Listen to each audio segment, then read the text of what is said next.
ಈಗ ಬೆಂಗಳೂರು ಅಂದ ತಕ್ಷಣ ನಮಗೆಲ್ಲ ಕಿರಿಕಿರಿ ಆಗೋದು ಯಾವ ವಿಚಾರಕ್ಕೆ ಹೇಳಿ? ಟ್ರಾಫಿಕ್ ಜಾಮ್ ಯಾವಾಗ ಯಾವ ಸರ್ಕಾರ ಬಂದರೂ ಇದಕ್ಕೊಂದು ಕ್ಲೀನ್ ಆದಂಥ ಪರಿಹಾರ ಸಿಗುತ್ತೆ ಅನ್ನೋದನ್ನ ಯೋಚನೆ ಮಾಡ್ತಾ ಇರ್ತೀವಿ. ಇದಕ್ಕೆ ಸಂಬಂಧಪಟ್ಟಂತೆ ಕೂಡ ಒಂದಷ್ಟು ನಿರ್ಧಾರಗಳನ್ನು ಯೋಜನೆಗಳನ್ನು ಜಾರಿಗೆ ತರುವಂಥ ನಿಟ್ಟಿನಲ್ಲಿ ಪ್ರಯತ್ನಗಳಾಗ್ತಾ ಇದೆ. ಟ್ರಾಫಿಕ್ ಜಾಮ್ ತಡೆಗೆ 54,000 ಕೋಟಿ ಸ್ಕೀಮನ್ನು ಹಾಕಿಕೊಳ್ಳಲಾಗ್ತಾ ಇದೆ. ಏನೇನು ಸ್ಕೀಮ್ ಅದು? ಈ ಸ್ಕೀಮ್ನಲ್ಲಿ ಏನೇನು ಬರುತ್ತೆ? ಟ್ರಾಫಿಕ್ ಜಾಮ್ ಕಿರಿಕಿರಿಯಿಂದ ತಪ್ಪಿಸ್ಕೊಳ್ಳೋಕೆ ಯಾವೆಲ್ಲ ರೀತಿಯಾದಂಥ ಯೋಜನೆಗಳನ್ನು ತರಬೇಕು ಅಂತ ಪ್ಲಾನ್ ಮಾಡಿಕೊಳ್ಳಲಾಗಿದೆ ಅಂತ ನೋಡೋಣ. ನೋಡಿ, ಉಪಮುಖ್ಯಮಂತ್ರಿ ಡಿ.ಕೆ. ಶಿವಕುಮಾರ್ ಸೂಚನೆ ಮೇರೆಗೆ ಬೆಂಗಳೂರಿನ ಸಂಚಾರ ದಟ್ಟಣೆ ಸಮಸ್ಯೆಗೆ ಪರಿಹಾರವನ್ನು ಕಂಡುಕೊಳ್ಳುವುದಕ್ಕೆ DFR ಸಿದ್ಧಪಡಿಸಲಾಗಿದೆ.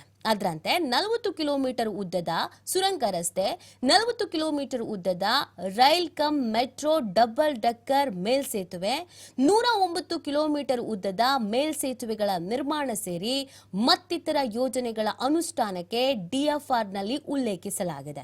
ಅದರ ಕುರಿತು ಸಾರ್ವಜನಿಕರು ಅಭಿಪ್ರಾಯವನ್ನು ಸಂಗ್ರಹಿಸಲಾಗ್ತಾ ಇದ್ದು, ಅದಾದ ನಂತರ DFR ಅಂತಿಮಗೊಳಿಸಿ ಸರ್ಕಾರಕ್ಕೆ ಸಲ್ಲಿಸಲಾಗುತ್ತದೆ ಅಂತ BMMPಯ ಪ್ರಧಾನ ಎಂಜಿನಿಯರ್ BS ಪ್ರಹ್ಲಾದ್ ಅವರು ಹೇಳಿದ್ದಾರೆ. ಸೊ ಎಲ್ಲೆಲ್ಲಿ ಫ್ಲೈಓವರ್, ಎಲ್ಲೆಲ್ಲಿ ಅಂಡರ್ ಪಾಸ್ ನಿರ್ಮಾಣ ಆಗತ್ತೆ, ಪ್ರಮುಖವಾಗಿ ಒಂದಷ್ಟು ಅಂಡರ್ ಪಾಸ್ಗಳನ್ನ, ಫ್ಲೈಓವರ್ಗಳನ್ನ ನಿರ್ಮಾಣ ಮಾಡಿದ್ರೆ ಒಂದ್ ಸ್ವಲ್ಪ ಮಟ್ಟಿಗೆ ಟ್ರಾಫಿಕ್ ಜಾಮ್ನ ಕಿರಿಕಿರಿ ತಪ್ಪಿಸಬಹುದು ಅಂತ. ಹಾಗಿದ್ರೆ ಎಲ್ಲೆಲ್ಲಿ ಬರುತ್ತೆ?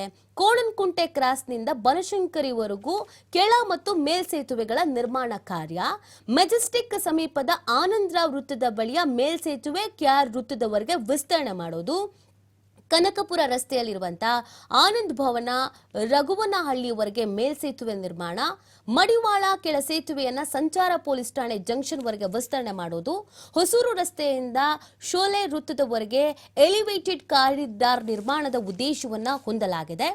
ಮೈಸೂರು ರಸ್ತೆಯ ಸಿರ್ಸಿ ವೃತ್ತದಿಂದ ನಾಯಂಡಹಳ್ಳಿಯವರೆಗೂ ಎಲಿವೇಟೆಡ್ ಕಾರಿಡಾರ್, ಹಳೆ ಮದ್ರಾಸ್ ರಸ್ತೆಯಿಂದ ವಿವೇಕಾನಂದ ಮೆಟ್ರೋ ನಿಲ್ದಾಣದವರೆಗೆ ಎಲಿವೇಟೆಡ್ ಕಾರಿಡಾರ್, ನಾಗವರ ಜಂಕ್ಷನ್ ನಿಂದ ರಾಮಕೃಷ್ಣ ಹೆಗಡೆ ನಗರ ಜಂಕ್ಷನ್ ವರೆಗೆ ಎಲಿವೇಟೆಡ್ ಕಾರಿಡಾರ್, ಹೊರವರ್ತುಲ ರಸ್ತೆ, ಹೆಣ್ಣೂರು ಮುಖ್ಯ ರಸ್ತೆ, ಬಾಗ್ಲೂರು ಜಂಕ್ಷನ್ ವರ್ಗೂನು ಲಿಂಕ್ ರಸ್ತೆಗಳ ನಿರ್ಮಾಣ, ಕೆಂಪೇಗೌಡ ಅಂತಾರಾಷ್ಟ್ರೀಯ ವಿಮಾನ ನಿಲ್ದಾಣದಿಂದ ಯಲಹಂಕ ನವನಗರದವರೆಗೆ ಎಲಿವೇಟೆಡ್ ಕಾರಿಡಾರ್, ನಾಗವರ ಜಂಕ್ಷನ್ ನಿಂದ ಮೊದಲಿಗಾರ್ ರಸ್ತೆ ಮೂಲಕ ಈ ಒಂದು ಟ್ಯಾನರಿ ರಸ್ತೆವರೆಗೆ ಎಲಿವೇಟೆಡ್ ಕಾರಿಡಾರ್. ಇಷ್ಟರ ಬಗ್ಗೆ ಚಿಂತನೆಯನ್ನ ಮಾಡಲಾಗಿದೆ.